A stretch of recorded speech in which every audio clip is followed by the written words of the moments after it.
ഇന്ന് സ്മൃതി ഫെസ്റ്റിവലിന് വേണ്ടിയിട്ട് ചെന്നൈയിലേക്ക് പോയിക്കൊണ്ടിരിക്കുകയാണ്. 4 ദിവസത്തെ വർക്ക്ഷോപ്പിന് വേണ്ടി കഥക്കിൻ്റെ.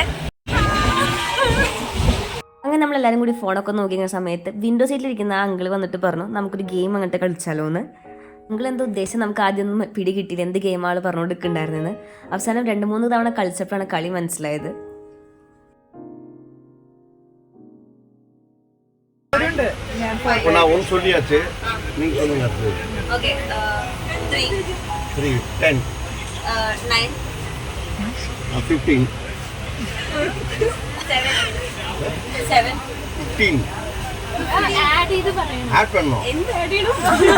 ആളൊരു നമ്പർ പറയാം, ആള് 1 പറഞ്ഞു ചേച്ചിക്ക് എത്ര വേണമെങ്കിലും ആഡ് ചെയ്യാം, 3 ആഡ് ചെയ്യാം, പക്ഷെ 10 കൂടുതൽ ആഡ് ചെയ്യാൻ പാടില്ല.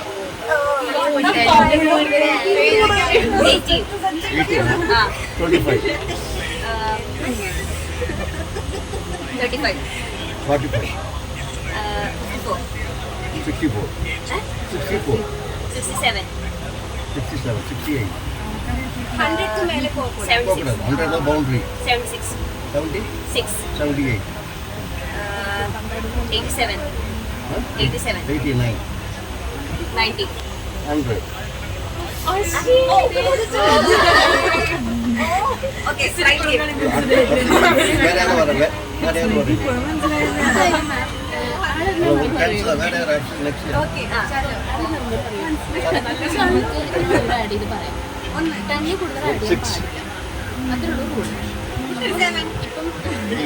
ചേച്ചി 90 ആയിരുന്നുണ്ട് ആള് 100 പറഞ്ഞു.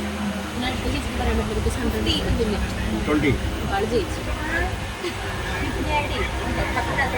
നമ്മളനുസരിച്ചുള്ള നമ്പേഴ്സ് 69 70 78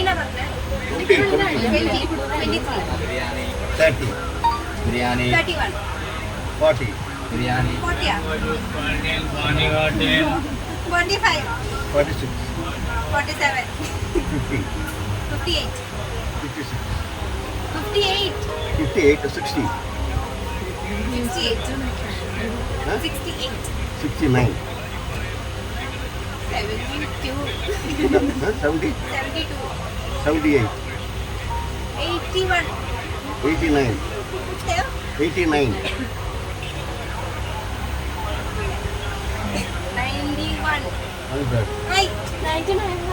3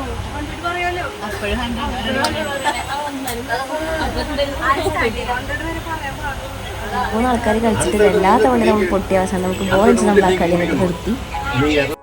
അതൊക്കെ കഴിഞ്ഞ് നമുക്ക് വിശന്ന് തുടങ്ങിയപ്പോൾ നമ്മൾ ബേൽപൂരി അങ്ങോട്ട് ഉണ്ടാക്കാൻ നമ്മൾ പാക്കറ്റ് ആക്കിയിട്ട് ഹൽദിറാമിൻ്റെ പാക്കറ്റായിട്ട് വാങ്ങിച്ചിട്ടുണ്ടായിരുന്നു. അപ്പോൾ കയ്യിൽ സ്പൂണോ ഒന്നും ഉണ്ടായിരുന്നില്ല. നമ്മൾ തന്നെ അഡ്ജസ്റ്റ് ചെയ്ത് എങ്ങനെയൊക്കെയോ അത് തട്ടിക്കൂട്ടി നമ്മൾ എങ്ങനെയൊക്കെയോ ഹൽദിറാമിൻ്റെ ആ ബേൽപൂരി അടച്ചിട്ട് അങ്ങോട്ട് പ്രിപ്പയർ ചെയ്യുകയും ചെയ്തു.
നമ്മൾ മോർണിംഗ് ഒരു 8 മണിയായപ്പോൾ ചെന്നൈയിലെത്തി. ഇപ്പോൾ ചെന്നൈയിൽ നിന്ന് നമ്മൾ പോണത് ഹോട്ടലിലേക്കാണ്.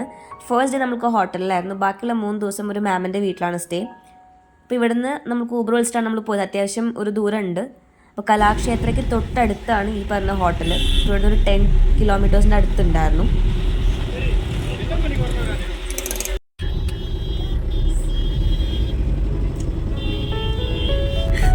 അങ്ങനെ ഇപ്പോൾ നമ്മൾ ചെന്നൈയിലെത്തി. ചെന്നൈയിൽ നിന്ന് കലാക്ഷേത്രത്തിലേക്ക് പോയിക്കൊണ്ടിരിക്കുകയാണ്. നമ്മളിപ്പോൾ രണ്ട് കാറുകളിലായിട്ട് ബുക്ക് ചെയ്തിട്ടാണ് പോയിക്കൊണ്ടിരിക്കുന്നത്. നമ്മളവിടെ എത്തിയിട്ട് ഫുഡൊക്കെ കഴിച്ച് ഫ്രഷ് ആയിട്ട് നമുക്ക് 11-നാണ് വർക്ക്ഷോപ്പ്.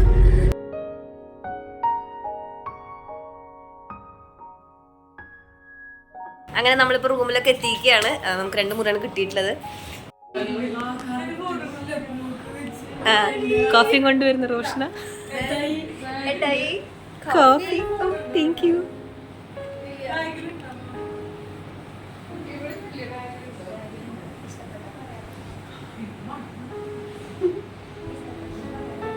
അങ്ങനെ നമ്മളിപ്പോൾ റെഡിയൊക്കെ ആയി. നമ്മളിത് ഇവിടേക്ക് പോയോണ്ട് നിൽക്കുകയാണ്.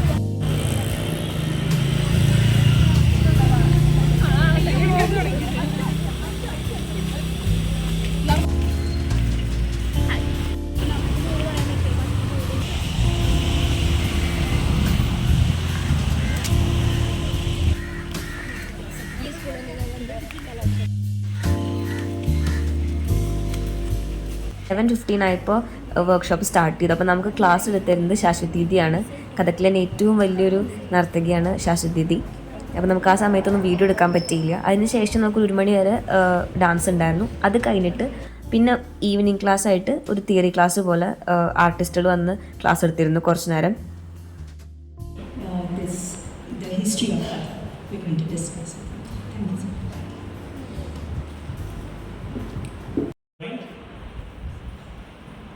So you can see from the way the body in Kathak is, there is upraise and there is a rest on the spine. The idea of resting on the spine.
Second ഷിഫ്റ്റും കഴിഞ്ഞിട്ട് ഇപ്പോൾ food കഴിക്കാൻ വേണ്ടി പോയിക്കൊണ്ടിരിക്കുന്ന സമയം ഇപ്പോൾ 3 മണിയായിട്ടുണ്ട്. നമുക്ക് theory ക്ലാസ്സും ഉണ്ടായിരുന്നു, പ്രാക്ടിക്കലും ഉണ്ടായിരുന്നു. ഇപ്പോൾ കഴിഞ്ഞ് നമ്മൾ ഫുഡ് കഴിച്ച് ഇനിയിപ്പോൾ ഈവനിങ് 5:30 ആകുമ്പോൾ ഫെസ്റ്റിവൽ ഉണ്ട്.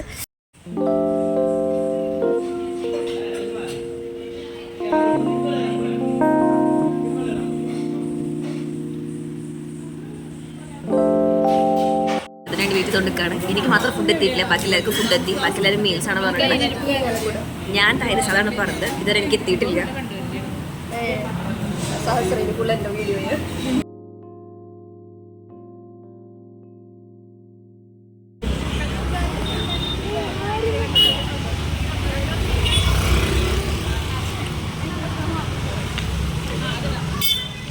അങ്ങനെ കഴിച്ചത് നമ്മൾ നമ്മുടെ ഈവനിങ് ഫെസ്റ്റിവലിന് വേണ്ടിയിട്ട് സാരി ഒക്കെ എടുത്തിട്ടാണ് പോണത്.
നമ്മൾ രാത്രി പരിപാടിയൊക്കെ കണ്ടു കഴിഞ്ഞ് ഇപ്പോൾ സമയം ഒരു 8:30 ആയിട്ടുണ്ട്. നമ്മൾ കഥകളി ആയിരുന്നത്, അതൊക്കെ കഴിഞ്ഞ് നമ്മളിതേ ഇപ്പോൾ ഫുഡ് കഴിക്കാൻ വേണ്ടി പോയിക്കൊണ്ടിരിക്കുകയാണ്. ഈവനിങ് നൈറ്റ് നമുക്ക് ഫുഡ് സുനിൽ ഭയ്യയുടെ ട്രീറ്റ് ആയിരുന്നു. നമ്മളെല്ലാവരെയും കൂട്ടി നല്ലൊരു ഹോട്ടലൊക്കെ കൊണ്ടുപോയി നമ്മൾ അത്യാവശ്യം ഫുഡൊക്കെ കഴിച്ച് അന്നത്തെ ഒരു ഡേ 1 ചെന്നൈയിൽ എൻഡ് ആവുകയാണ്. എനിക്ക് നൈറ്റ് എൻഡ് ചെയ്യണ വ്ളോഗ് എടുക്കാൻ വേണ്ടി പറ്റിയില്ല. ഫുഡൊക്കെ കഴിച്ച് കഴിഞ്ഞാൽ ഡയറക്റ്റ് നമ്മൾ ഊബറൊക്കെ വിളിച്ച് പിന്നെ റൂമിലെത്തിയപ്പോഴേക്ക് ലേറ്റായി. അപ്പോൾ ഇതൊക്കെയായിരുന്നു ചെന്നൈയിലെ ഡേ 1.